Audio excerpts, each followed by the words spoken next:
mencionar aqui um parênteses rápido sobre a situação do Zubeldia, que o presidente do Fluminense, na coletiva de apresentação do técnico, mencionou o São Paulo várias vezes por vários assuntos. Primeiro, mencionou uma que ele falou que o Renato Gaúcho vai ter que pagar multa, porque ele pediu para sair do Fluminense, que disse que estava desgastado, que ele tentou demover o técnico de não ir embora, mas o técnico estava de saco cheio e resolveu sair do Fluminense e pediu demissão. O Zubeldia, que teve aquele problema, aquela polêmica da demissão com o São Paulo também, sai, não sai, entra em acordo, não entra em acordo. O fato é que as últimas informações que eu tive é que o São Paulo entrou em acordo com os Zubeldia, tinha comentado com vocês no vídeo há algum tempo atrás já. Os Zubeldia, inclusive, quase assinou com o Internacional. E eu soube que alguma. Aí entra um detalhe, é isso que eu queria explicar para vocês, para tomar cuidado também na hora de falar. Eu soube que o que impediu o Internacional de assinar com os Beldia foi uma conversa de dirigentes do Internacional com uma pessoa de São Paulo. E me chamou muita atenção que o presidente do Fluminense, o Bittencourt, ele falou que ele quis ficar com os Beldia e decidiu contratar os Beldia depois de falar com uma pessoa do São Paulo. O que me dá a entender que ou alguém sabotou o Internacional para não contratar o Zubeldia porque queria ajudar o Fluminense, ou as pessoas que foram consultadas, que eu imagino que têm opiniões diferentes, no São Paulo e do Internacional, do Fluminense e do Internacional sejam diferentes. Uma gostava e outra não gostava do Zubeldia, no fim das contas. O Zubeldia que está de cabelinho curtinho e assinou com o Fluminense e chegou lá. E outro assunto que foi dito na coletiva de imprensa, e aí eu deixo para vocês aí a legenda e os comentários, é que o Zubeldia, perguntado pela imprensa no ato da apresentação sobre utilização de base e sobre o fato de ele não gostar de usar meninos, já que o Fluminense também é um clube que normalmente revela jogadores. Acho que o São Paulo, o Flamengo, o Palmeiras e o Fluminense são os maiores reveladores de jogadores nos últimos anos aí do futebol brasileiro, continuam revelando sempre. O Fluminense também é outro que também sempre revela, traz meninos de base. Acho que o Santos também, de alguma forma, mas o Santos ultimamente anda meio complicado. Então vou colocar esses quatro assim. Se eu estiver fazendo alguma injustiça, depois eu acabo corrigindo ao longo dos dias. Mas essa é uma percepção inicial minha. E aí perguntaram sobre esse assunto e o Zubeldia falou com a maior tranquilidade do mundo. As pessoas dizem isso, mas eu revelei o Matheus Alves, o Lucas Ferreira, o Henrique Carmo e o William Gomes, que eles estão todos na Europa hoje. São vários jogadores, ainda fez as menções dele lá e falou como ele falava quando ele tinha vindo aqui para o São Paulo, dizendo que ele era um grande revelador, etc. Eu deixo para vocês, não vou entrar nessa polêmica, porque a gente falei que ia fazer o vídeo por um pouco tempo, já chegamos na metade do tempo aqui utilizado. Deixo para vocês aí, acho que nem vale a pena, mas me surpreendeu o como falta, às vezes, como a gente falava na minha época, minha avó fala isso, falta um pouco de simancol para algumas pessoas. Acho que o Zubeldia está precisando tomar um simancolzinho aí, porque é um negócio, cara, inacreditável. Inacreditável. Mas vamos em frente. Vamos em frente. Só para fechar assuntos do meu dia, o, o Arnaldo Ribeiro, né, que era um dos maiores defensores do próprio Zubeldia, ele fez comentários sobre a lua de mel do Crespo, comentário que chamou a atenção, com a torcida do São Paulo, acabou. Como eu falei para vocês, na minha opinião, nem deve ser comentado sobre nome de técnico nesse momento. Eu acho que a gente pode até falar de um jogador ou outro, a gente vai ter também um momento para falar sobre ciclos, fim de ciclos, reformulações, mas o time que o São Paulo tem é esse, é enxuta, pequeno e é uma situação complicada. É óbvio que a gente vai comentar jogos e assuntos e momentos, a gente vai comentar sobre possíveis fins de ciclos, etc. Mas eu acho que todo mundo, no final das contas, se não é unânime, é praticamente todo mundo unânime de que se a gente tem que ter alguma discussão hoje, ela é sobre diretoria de futebol, gestão, Muricy, Milton Cruz, Nelsinho, Chapecó, Belmonte, Casares. Essas pessoas são os nomes que têm que ser falados, são os nomes que têm que ser ditos. Não o nome do Crespo, gente. Sim, a gente sabe que o Arnaldo tem uma grande representatividade, então é a opinião dele. Eu não concordo. Acho que a gente sim vive um momento de instabilidade. A gente viveu eliminações. Não estou dizendo que o Crespo não tenha a parcela de responsabilidade dele, mas chega da gente querer colocar nome de técnico na linha de frente. Ele evidentemente tem responsabilidades, mas se a gente hoje tem 35 pontos, e ao contrário, vou lembrar, a gente ficou 18 jogos no Campeonato Brasileiro e teve 2 vitórias com o Zubeldia. Vou repetir. Nós tivemos 18 jogos do Campeonato Brasileiro e tivemos 2 vitórias com o Zubeldia. Então, não adianta falar de Crespo hoje. Ele caiu, ele fez, a gente perdeu jogadores. A gente está falando de uma época do Zubeldia que tinha Lucas, tinha Oscar, ou no ano passado a gente também tinha outros jogadores, a gente tinha Caleri, a gente tinha André Silva, a gente tinha um elenco disponível. Dessa vez, a gente não tinha nada, a gente tinha as competições de mata-mata, a gente não estava conseguindo evoluir nem quando a gente não estava tendo jogos decisivos. Imagina agora que a gente teve perdas significativas, a gente teve vários jogadores saindo, a gente perdeu atletas importantes por lesão, que também na época era falado, mas a gente não mostrava reação. A gente perdeu do Mirassol e do Vasco de uma forma assim vergonhosa dentro de casa. A gente não mostrava reação. A gente precisa não precisa ir longe para a gente lembrar certos e pequenos detalhes. Então acho que, de novo, se tem alguém que precisa ser cobrado, são esses que eu falei. Pode botar aí na lista de ordem: Casares, Belmonte, Muricy, Nelsinho, Chapecó. Essas são as pessoas que precisam ser cobradas. Milton Cruz. O Crespo, ele está na último da fila. Último. E agora a gente tem jogo contra o Ceará, a gente precisa continuar pontuando. Eu só vou conseguir descansar quando o São Paulo conseguir os seus 45, 46 pontos. O que virá depois, Sul-Americana, Libertadores, também não depende mais só de nós. Claro que ainda tem muitos jogos, mas eu acho que Crespo hoje ser discutido não é. Inclusive esse movimento do tipo, olha, o Renato Gaúcho está disponível e tem vontade de treinar o São Paulo, me incomoda. Isso já vem sendo um movimento produzido, inclusive começou com o Roger Machado, agora está vindo mais esse nome. Pausa de 5 segundos para pedir a sua ajuda ao nosso canal com o seu like e se inscrever se ainda não for um inscrito. Mas sem improvisos, e ele está aqui de volta depois de muito tempo. Vitor Boni, muito boa tarde, valeu, tamo junto. Tamo junto, Senna. Eu ia perguntar se tudo bem com você, mas não, eu desisti. Não. Bom, então eu vou perguntar se tá tudo bem na medida do possível com o pessoal que tá ligado aqui com a gente. E, cara, eu tava pensando aqui agora, quando você tava fazendo a introdução do programa, de que essa eliminação da Libertadores ela é tão ruim que eu tava com saudade da época das eliminações de Libertadores pós-Muricy Ramalho, pós-Tri Brasileiro, que era pelo menos uma coisa, tipo... Era sempre assim o ritual, né? Aí da Libertadores, demitiu o treinador, entrava o Milton Cruz. Entrava o Milton Cruz, colocava uns moleque pra jogar, nessas aí até saiu o Lucas, né? Então Marcelinho, colocava os moleque pra jogar, de repente você viu uma coisa nova e falava, pô, ano que vem vai ser melhor. Tá vindo alguém aí, tá vindo a molecada, pô, vai vir um novo treinador, alguma coisa vai mudar. Hoje a gente vê essa eliminação e não tem nada que pareça que vai melhorar. Os moleques todos já foram vendidos a preço de banana. Não tem moleque pra entrar, Não tem moleque pra entrar. O técnico, apesar dos erros a gente vai falar, mas acho que ainda é um técnico que tá fazendo um trabalho decente desde que assumiu. Só que dentro do clube nada dá o sentimento de que vai ser melhor ano que vem. Só fica aquele sentimento de tipo, puta, esse ano a gente vai brigar pra classificar pra Libertadores de novo. E ano que vem vai ser a mesma coisa. Não vai chegar num momento que a gente vai acreditar, que vai sonhar, que vai fazer campanha, 200 horas de pré-jogo aqui no Arquibancada Tricolor.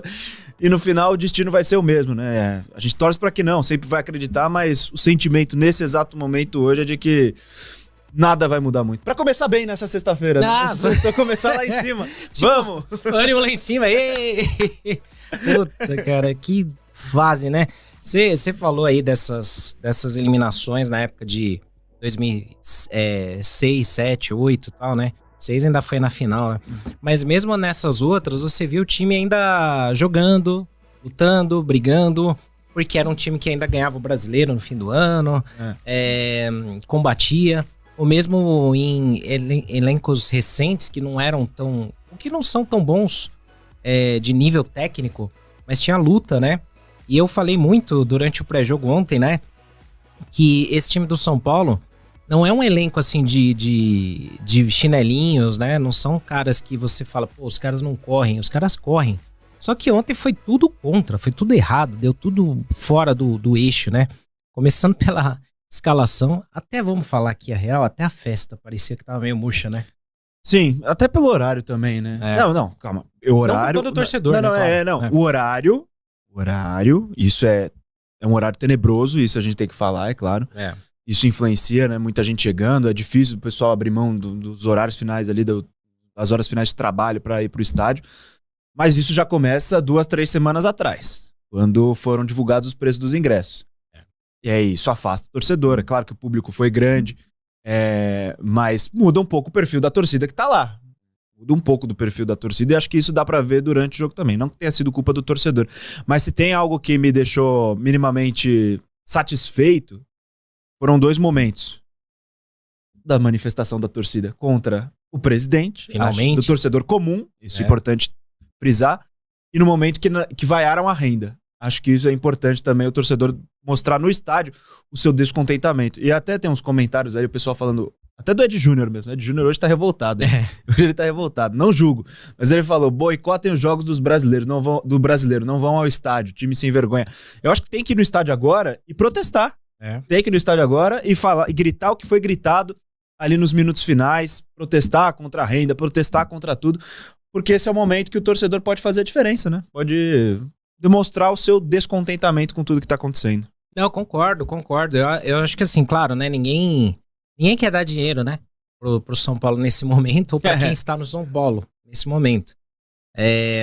Mas eu acho que, assim, seria um momento ideal, sabe? Pra ir pro estádio, sim, e fazer barulho, sabe? Criticar fora, sei lá, Casares, Belmonte, Muricy, quem quer que seja.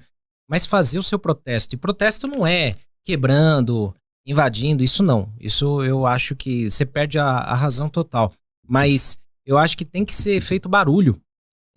A gente estava conversando, às vezes, para algumas pessoas, o ego é o maior cristal que a pessoa tem. Você pode xingar, fazer um monte de coisa, a pessoa não liga. Mas se você ataca o ego de algumas pessoas, aí a pessoa sente. E algumas pessoas têm o ego lá em cima.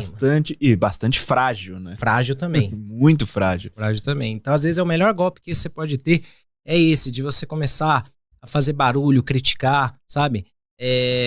Nos estádios, né? Fazendo ouvir a sua voz, né? E realmente pro pessoal de lá entender. Não tá nada legal, cara. Tem muita coisa errada. Ontem eu fui gravar um vídeo.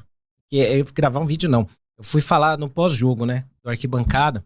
E eu queria falar bem de uma forma muito curta. Mas eu falei assim, eu vou meter uma lista aqui pra não esquecer de nome nenhum que eu quero criticar, que eu quero lembrar.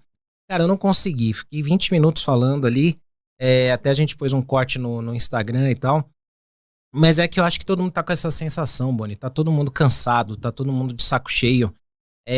Você ser eliminado ou perder, cara, acontece. Tudo bem. Só vai ter um time que vai ganhar Libertadores, né?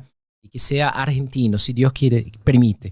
Mas, assim, perder é normal. Agora, do jeito que a gente vem acumulando derrota, humilhação, do jeito que tem sido, e aí dívida, jogador que não resolve, que não decide. Sim. Cara, é muita coisa que deixa o torcedor cansado, né, Bruno? É muito difícil e sempre segue o mesmo roteiro, né? Vende a esperança do futuro, os caras vêm, ganham uma copinha, pô, conseguem um resultado legal, aquela promessa que a gente tava de olho, fala, oh, vai ser legal ver no time profissional, pra criar novos ídolos também.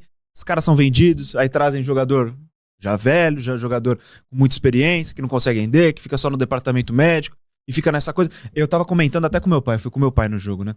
Falei, cara, é tão inacreditável essa situação que o nosso noticiário, as notícias boas viram treinamento. O cara treinou com bola. Vamos, o cara treinou com bola. E isso o ano inteiro. O cara já tá na fisioterapia, hein? Já tá correndo no campo. E vira isso o ano inteiro. Em vez de virar notícia o gol do cara, assistência, o cara tá bem, o cara vai ser convocado pra seleção. Não, ele tá voltando a treinar com bola e talvez volte a jogar num jogo decisivo. Então é muito difícil. E eu entendo, de verdade, eu tô vendo os comentários aqui, eu entendo todo mundo que tá chateado, que quer parar de consumir. Acho que se eu não trabalhasse com isso, talvez eu não consumisse conteúdos do São Paulo hoje. Eu entendo completamente o sentimento de todo mundo. Mas acho que abandonar agora é o que muita gente ali dentro quer.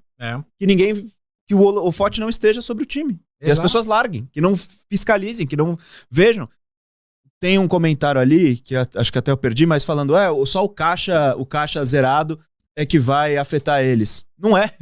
Não é isso. É que não. O caixa já tá vazio. O clube já tá batendo 1 bilhão de dívida e não tá afetando. Eles querem mesmo é que ninguém fiscalize, que ninguém veja, que ninguém cobre e que ninguém esteja no estádio mesmo pra cobrar. Últimas notícias do São Paulo com o objetivo ainda nesta temporada. Um zagueiro que pode ganhar mais espaço. Finalização da preparação do São Paulo para o compromisso contra a equipe do Ceará. E vamos também falar sobre Luciano.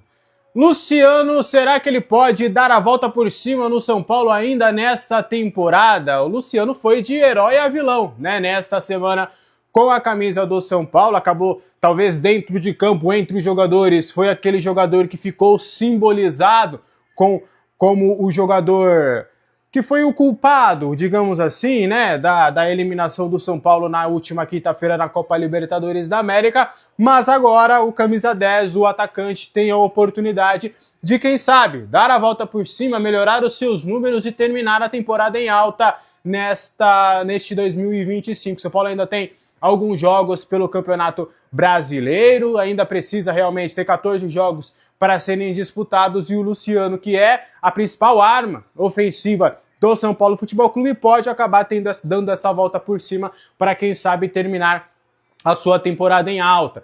O Luciano ficou bem chateado e frustrado, né, com toda a situação que aconteceu na quinta-feira, por conta do seu rendimento, por ter perdido muitos gols, mas também por conta das vaias, né? Ele, pela primeira vez, ele sai do estádio do Morumbi, ele sendo vaiado pelos torcedores e os torcedores na bronca com ele. Será que o Luciano vai ser capaz de pegar toda essa situação ruim, toda essa fase ruim? Já são 12 jogos sem marcar. O último gol dele faz tempo, foi na partida contra o Juventude lá em Caxias, onde ele fez o gol da vitória do São Paulo para cima do Juventude naquela ocasião. Depois, na partida seguinte, ele teve um pênalti a ser batido contra o Fluminense, acabou perdendo e desde então não balançou mais as redes.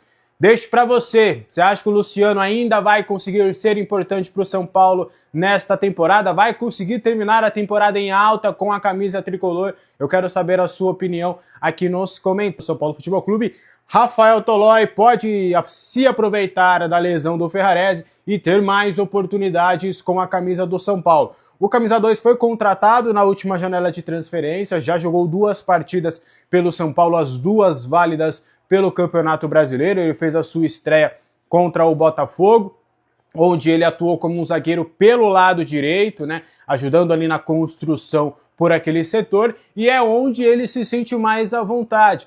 Na coletiva de apresentação do zagueiro, eu estive lá presente, inclusive fiz essa pergunta representando o canal Arnaldo e Tirone, fiz a pergunta para ele de onde ele se sente mais à vontade nessa linha de 3 zagueiros, né? E obviamente, né, como um capitão, a liderança que é, ele falou que tá ali para ajudar, que o Crespo, onde o Crespo for colocá-lo, ele vai realmente se adaptar, mas ele deixou claro que no futebol italiano, a maioria dos seus jogos, ele atuava como zagueiro pela direita na mesma linha com 3 zagueiros. E sem o Ferrarese, o Tolói estaria disponível para essa função. Quem está jogando, né, ou quem jogou no último jogo contra a LDU nessa função foi o Alan Franco. O Alan Franco, ele joga pela direita, joga como zagueiro da sobra, como ele vinha atuando antes da volta do Arboleda, e também joga como zagueiro pela esquerda. E aí muitos torcedores, e eu me coloco nessa também, gosta mais das atuações do Alan Franco como zagueiro pela esquerda ou até o zagueiro da sobra do que propriamente sendo na direita, né?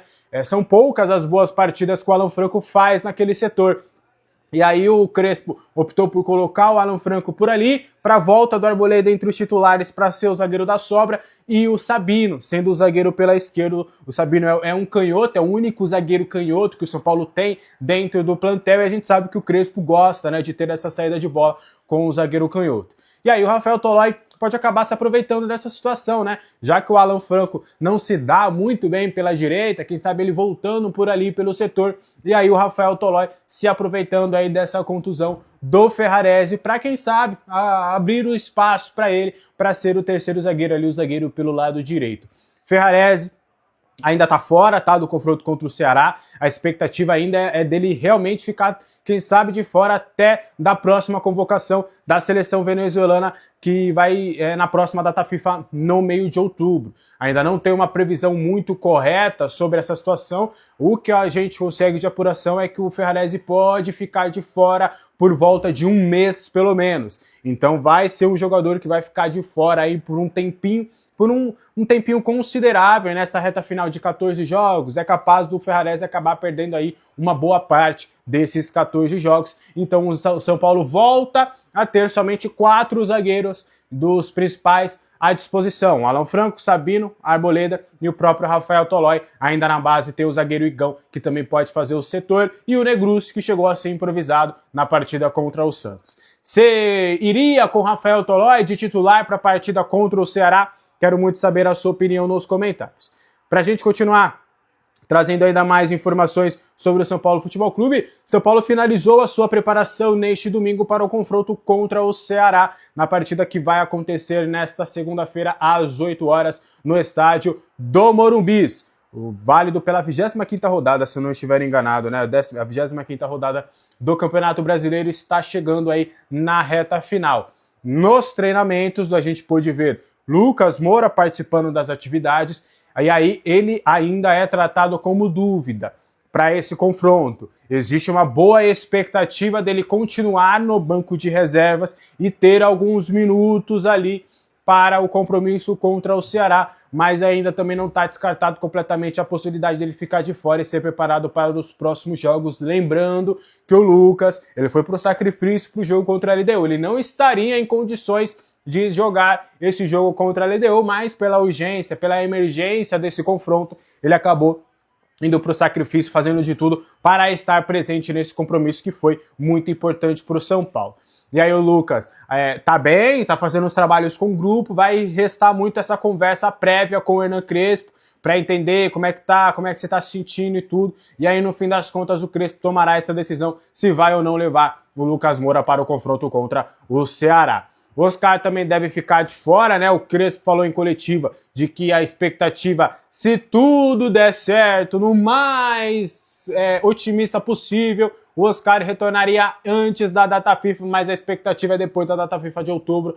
O Oscar já começará a ter rodagem, mas o Oscar também aparece nas imagens, fazendo trabalho com bola, fazendo ali alguns coletivos, coletivos não, né? Porque foi justamente essa palavra do coletivo, mas fez algumas atividades com bola com os demais atletas. A grande novidade do último confronto é o retorno do Cédric Soares, mais uma vez treinou e treinou bem. A expectativa é dele retornar ao time titular e aí o Rigoni acabar ficando no banco de reservas. O Rigoni que foi titular na partida contra a LDU, fazendo o lado direito ali, a ala direita ofensiva e às vezes até defensiva, né? Porque o ala também tem que voltar. Enfim, como é que tá a sua expectativa para esse confronto entre Ceará e São Paulo? Lembrando que a partir das 6 horas estarei ao vivo aqui no canal do Alexandre Vieira pra gente trazer o protesto da torcida, tá? Nossa equipe com a Rádio Fute Mais estará em loco para trazer todas as emoções, estaremos lá acompanhando o protesto, como é que vai ser o protesto e tudo. Quem sabe a gente pode até falar com alguns membros da torcida organizada para entender também o posicionamento deles. E aí também vamos trazer o nosso pré-jogo, o nosso esquenta para esse compromisso, além da transmissão ao vivo e pós-jogo também aqui no canal. Tá bom? O que você acha? Qual que é a sua expectativa para esse confronto? São Paulo agora tem como meta a classificação direta para a próxima edição da Copa Libertadores da América. Há um consenso dentro da cúpula do São Paulo de que hoje o São Paulo não briga mais pelo rebaixamento, o que era realmente uma realidade ainda sob o comando do Zubeldia e no início do trabalho do técnico Hernan Crespo. Com a queda, com a eliminação na Copa Libertadores, o São Paulo também já tinha caído na Copa do Brasil, o São Paulo só tem o Brasileirão. E aí, nesses 14 jogos, o São Paulo colocou como uma meta estar na próxima edição da Copa Libertadores da América de maneira direta. Isso porque o São Paulo atualmente está na 7ª colocação. A 7ª colocação, a depender de algumas situações, pode levar o São Paulo para uma pré-Libertadores. Mas o São Paulo entende que a briga pelo G4 é real. Tudo bem que hoje quem ocupa a vaga é o Mirassol, que tem feito um baita de um campeonato, mas o São Paulo entende que Contra Mirassol, Bahia, Botafogo e até o Fluminense que está atrás, o São Paulo tem condições de brigar com todos esses times e estar pelo menos na quarta ou, a depender, quinta colocação até o término da temporada para estar na próxima edição da Copa Libertadores da América. Só recapitulando, são 4 vagas diretas via Brasileirão, dos 4 primeiros, e os 2 outros, o quinto e o sexto, iriam para uma pré-Libertadores. Mas, por exemplo, Flamengo e Palmeiras, os únicos representantes brasileiros que estão na Copa Libertadores da América, e cá entre nós, acho que a gente já tem que começar a maturar e se preparar para a ideia de que teremos um tetracampeão da Libertadores que não será o São Paulo Futebol Clube em solo brasileiro. Os dois são favoritaços para estarem na final, então naturalmente um deles sendo campeão, você abre uma vaga, mais uma vaga direta, porque eles iriam como campeões da Libertadores para a próxima edição. Então, do quarto ao sexto, você poderia fazer, digamos, 5 vagas ali, porque os dois estão no G4 hoje, então os 5 primeiros iriam direto para a Copa Libertadores da América e o sexto e o sétimo iriam para uma pré-Libertadores. Mais uma vaga pode ser aberta nisso tudo. Por quê? Porque o Cruzeiro está na semifinal da Copa, da Copa do Brasil. E se o Cruzeiro conquistar a competição, ele também se classifica direto e abre mais uma outra vaga. E como o Cruzeiro está entre os 3 primeiros, ou seja, os 6 primeiros colocados iriam direto para a próxima fase, para a próxima edição da Copa Libertadores, e aí o 7º e o 8º iriam para uma pré-Libertadores. Para vocês entenderem um cenário que é bem favorável para o São Paulo estar na próxima edição da Copa Libertadores, mas a diretoria tem como objetivo conquistar a vaga direta. Isso independentemente se vai ter ajuda ou não dos outros times campeões, mas o São Paulo pretende pelo menos estar no G4. Lembrando que a meta orçamentária prevista no início do ano colocava para o São Paulo estar entre os 6 primeiros colocados, na 6ª colocação exatamente. Então, estando em quinto ou quarto, poderia ultrapassar essa meta orçamentária aí, quem sabe, né? Com um reajuste ou outro ali por conta da Copa do Brasil. Lembrando que o São Paulo não bateu essa meta de chegar às quartas de final da Copa do Brasil. O que você acha disso tudo? Quero saber a sua opinião nos comentários. O São Paulo encerrou neste domingo a preparação para o duelo com o Ceará válido pela 25ª rodada do Campeonato Brasileiro. O técnico Hernan Crespo não contará com Marcos Antônio, que ficou no banco de reservas no último jogo pela Conmebol Libertadores. O tricolor contará com o retorno do ala direito Cédric Soares, que se recuperou de uma virose. Em contrapartida, Ferraresi, com uma lesão no músculo adutor da coxa esquerda, será desfalque novamente, como já foi mencionado no vídeo. A escalação do São Paulo para enfrentar o Ceará deve contar com Rafael, Tolói, Arboleda, Alan Franco, Cédric Soares, Pablo Maia, Bobadilla, Alisson, Enzo Dias, Ferreirinha e Luciano. E aí, torcedor, deixe nos comentários o seu palpite para a partida de logo mais entre São Paulo e Ceará. O meu é 1-0 para o tricolor. E você acredita que o São Paulo vai terminar o Brasileirão no G4? Espero a sua opinião nos comentários.